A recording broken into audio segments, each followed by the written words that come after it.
Hello guys, cái channel là cái lỗ lồm lệ vết ở chứ. Oleh, theo tu tên giờ vay cái channel mình chụp cái bộ lệ vết chứ à. Hey, tu nào cần hủ lại mấy cái hit Arab khá khốc này. Tu mấy thiếu khen nhóm tất cả nhiều hay. YouTube các mũ về thấu này bu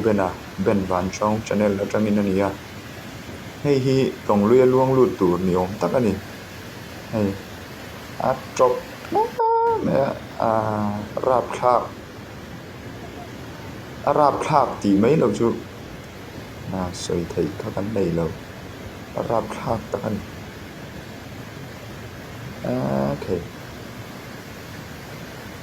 cắn bột lọt te cắn túi thì làm chi giống giống thì coi cắn phim khur lệ rồi thì bộ anh đó lệ nên giống giống như trồng lìa hay là luống lụt đó ta anh mà ni khá ni ngày đàn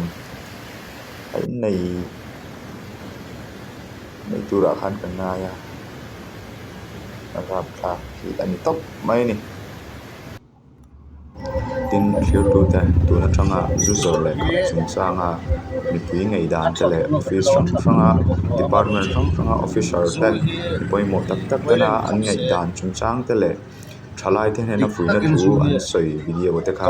cần lâu là chuộc dễ đó na không ai tập in mình đâu and subscribe and like subscribe ko